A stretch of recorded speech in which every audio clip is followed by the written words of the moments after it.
মত দেওয়া ছাড়া আর কিছু করার ছিল না মায়ের। শ্রাবণের মায়ের দ্বিতীয় বিয়ে হয়েছিল ছাড়াছাড়ি হওয়ার কয়েক মাস পর। শ্রাবণ যখন বিশ্ববিদ্যালয়ের ছাত্র। বাবা মায়ের ছাড়াছাড়ি হওয়ার আগ পর্যন্ত সে তার বাবা মায়ের রুম থেকে সবচেয়ে দূরের রুমে থাকার চেষ্টা করত, যেন মায়ের কান্নার আওয়াজ তার কানে আর না আসে। সবকিছুর পরেও প্রায় প্রতিদিন ঘুম ভেঙে যেত তার। প্রতিদিন মায়ের রুমের পাশে দাঁড়িয়ে থাকা হতো অনেকক্ষণ। এ যেন এক নিত্যদিনের অভ্যাস, এ যেন এক না বলা দায়িত্ব। শ্রাবণের মা আরো আগেই ভাইদের কাছে চলে যেতেন যদি না শ্রাবণ থাকতো। শ্রাবণের কথা ভেবেই তিনি যন্ত্রণা বয়ে এসেছিলেন। মায়ের কষ্ট শ্রাবণ বুঝতো, শুধু মুখ ফুটে মাকে কিছু বলতো না। মা চলে যাওয়ার পর শ্রাবণ আরো একা হয়ে গেল। তবে একটা কথা ভেবে শ্রাবণ নিজেকে সান্ত্বনা দিত এই বলে যে মায়ের মার খাওয়ার শব্দ কিংবা তারপরের কান্নার শব্দ তাকে শুনতে হবে না আর। তবুও প্রতিদিন মধ্যরাতে ঘুম ভেঙে যেত শ্রাবণের। মা মা বলেই চিৎকার দিয়ে জেগে উঠত সে। শ্রাবণের মা চলে যাওয়ার কয়েকদিন পর তার বাবা দ্বিতীয় বিয়ে করলেন সেই পরনারীকেই। বিশ্ববিদ্যালয়ের কিছু বন্ধু যারা জেনে গিয়েছিল শ্রাবণের সব, তারা প্রায় নিজেদের মাঝে শ্রাবণকে নিয়ে হাসাহাসি করতো তার বাবাকে নিয়ে, বাবার সেই পরনারী, এমনকি তার মাকে নিয়েও। বন্ধুদের কথাগুলো বুঝতে পেরে কারোর সাথে মিশতে চাইতো না শ্রাবণ, একা একা থাকতো। মা চলে যাওয়ার পর বাসা তার কাছে এক যন্ত্র এবং দুঃস্বপ্নের নাম হয়ে দাঁড়ালো। যে বাসায় তার মায়ের সকল স্মৃতি, যে বাসা মধ্যরাত হলে ঘুমের ঘোরে তাকে নিয়ে যেত মায়ের রুমের কাছে, যে বাসায় পরবর্তীতে তার মায়ের আসন দখল করলো সেই পরনারীটি, সে বাসাতে আর কোনোভাবেই থাকতে পারছিল না শ্রাবণ। তাই বাবাকে জানালো তার প্রথম চাওয়া, আমি কিছু কথা বলতে চাই। কথাগুলো হয়তো আপনি জানেন কিংবা না জানলেও আমি বলার পর খুব সহজেই বুঝতে পারবেন কথাগুলোর কারণ। এ বাসায় থাকতে আমার একটুও ভালো লাগে না আর, এবং কেন লাগছে না তা আপনি খুব ভালো করেই জানেন। আশা করি কিছু বলতে হবে না এই বিষয়ে। আমি চাই আমাকে বিশ্ববিদ্যালয়ের পাশে একটি মেস কিংবা একটি ছোটখাটো বাসা ভাড়া করে সেখানে থাকার সুযোগ করে দিন। এতে আমি অনেক উপকৃত হব। সবকিছুর পরে বাবা ও ছেলের কষ্ট বুঝতো, তাই ছেলের কথা মতো এক 5 তলা দালানের চিলেকোঠায় ঘর ভাড়া করে দিলেন। ব্যাংকে অ্যাকাউন্ট খুলে দিলেন, নিয়ম করে প্রতি মাসে টাকা পাঠাতেন। চিলেকোঠার ঘরটি খুব পছন্দ হলো শ্রাবণের। নিজের মতো করে একাকী থাকতে চাইতো বলেই ঘরটি তার খুব বেশি পছন্দের। ঘরটি পছন্দ হওয়ার আরো দুটি বড় কারণ হলো তার আগের ঘর অনেক বেশি অন্ধকার ছিল, আলো আসতো না তেমন। আর চিলেকোঠার ঘরটি অন্ধকারের পাশাপাশি মাঝে মাঝে কিছু আলোও আসতো। এবং এই ঘরে মায়ের কান্নার জন্য আলাদা কোনো রুম বরাদ্দ ছিল না। মায়ের বিয়ের পর মাকে বলা তার প্রথম প্রশ্নটি ছিল, আপনাকে এত করে বললাম তারপরও বিয়েটা করলেন, এই বিয়েটা না করলে হতো না? কথার জবাব হিসেবে সেদিন মা কোনো উত্তর দেননি শ্রাবণকে, চুপ করেই ছিলেন।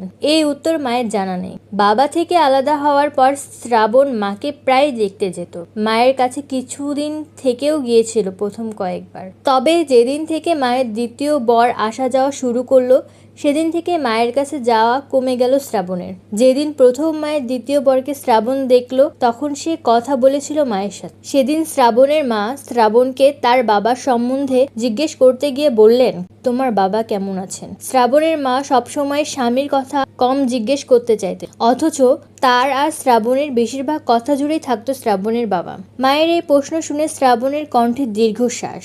বাবা ভালো আছে, তুমি ঠিকমতো পড়াশোনা করো? হ্যাঁ। পরনাটির কথা জিজ্ঞেস করতে গিয়েও থেমে গিয়ে আবার বললেন, নতুন মা তোমার সাথে কথা বলতো? হ্যাঁ, বলতে চাইতো, কিন্তু আমি বলিনি কখনো। তোমাকে স্নেহ করতো, আমি ওনার সামনে যেতাম না তেমন। কেন, ভয় পেতে? শ্রাবণ তখন অন্যদিকে কথা ঘুরিয়ে মাকে বলল, আমি জানি সামনের ঘরে বসা লোকটিকে, আমি এই নিয়ে তেমন কিছু বলবো না আপনাকে, শুধু বলবো বিয়েটা না করলেই হয় না? তুমি যেহেতু লোকটিকে চেনো এবং জানো যে কেন তিনি এখানে এ বাড়িতে, তাই নতুন করে তোমাকে আর কিছু বলার নেই। বেশ কয়েকদিন ধরে তুমিও শুনে আসছো সব, সময় হলে তুমি নিজেই বুঝে যাবে এই বিয়েতে আমার মত ছিল কি না, এবং এই বিয়েটা কেন। কিছু কিছু সময় প্রকৃতির কাছে নিজেকে ছেড়ে দেওয়া ছাড়া আমাদের হাতে আর কোনো উপায় থাকে না। শ্রাবণ মাথা নাড়ালো। তাদের কথার মাঝে হঠাৎ লোকটি এসে হাজির, সাথে শ্রাবণের মামা।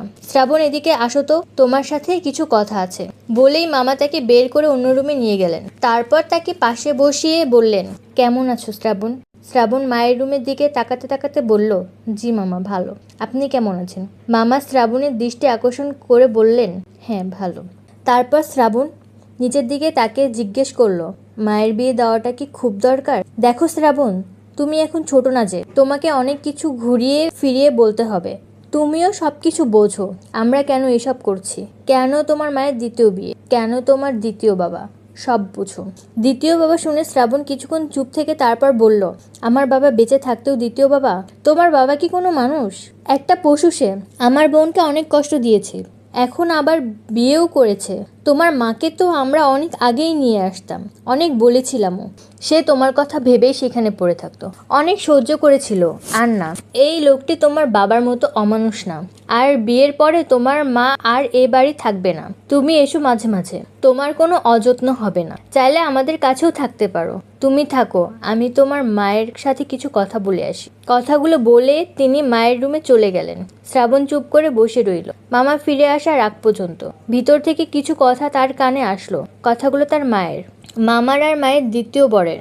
শ্রাবণের মামা বোনের হবু বরকে শ্রাবণের সম্বন্ধে ইঙ্গিত দিয়ে বললেন, শ্রাবণকে তো চিনলেন, যার কথা বলেছিলাম আপনাকে, আমার বোনের প্রথম ঘরের ছেলে। সে যদি তার মায়ের কাছে মাঝে মাঝে যায়, আপনার কোনো সমস্যা হবে? তিনি উত্তর দিলেন, না, সমস্যা কেন হবে? সে তার মায়ের কাছে যাবে, আমার কোনো আপত্তি নেই এতে। শ্রাবণের মামা স্বস্তির নিঃশ্বাস ফেলে বললেন, শুনে খুশি হলাম।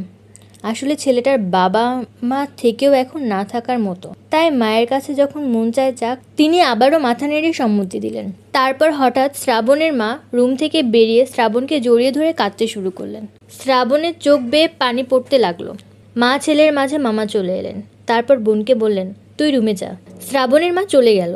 মামা বললেন, আগামী মাসে তোমার মায়ের বিয়ে, তুমি কিছুদিন আগেই চলে এসো। তিনি আবার চলে গেলেন। মামা চলে যাওয়ার পর শ্রাবণ অনেক কিছু ভাবতে লাগলো। তার মনে হাজারো চিন্তা ঘুরপাক খেতে লাগলো। মায়ের বিয়ে হয়ে যাবে, লোকটি মায়ের সাথে থাকবে। সেদিন থেকে শ্রাবণ মনে মনে সিদ্ধান্ত নিল মায়ের কাছে আর আসবে না। তেমন এসেছিল খুব কম, এবং বেশিরভাগ এসেছিল নীলার সাথে। নীলার সব কথা মাকে বলতো শ্রাবণ। নীলার সাথে পরিচয়, ঝগড়া, নীলার তৃতীয় ব্যক্তি, শ্রাবণকে অবহেলা, সবই বলে দিত মাকে। কারণ মা ছাড়া যে বিশ্বাস করার মতো আর কেউ ছিল না তার। বিতর্ক প্রতিযোগিতার দিন শ্রাবণের বন্ধুদের ইশারার পর থেকে নীলা বুঝতে পেরেছিল শ্রাবণও তাকে পছন্দ করে। কিন্তু সেও যে শ্রাবণকে পছন্দ করে সেটা তখনও শ্রাবণকে বুঝতে দেয়নি সে। তবে সেদিনের পর থেকে দুজন আরও বেশি কথা বলা শুরু করলো। তাদের কথা হতো মূলত ফেসবুকেই। সামনাসামনি দেখলে সৌজন্য বিনিময় ছাড়া তেমন কথা হতো না তাদের।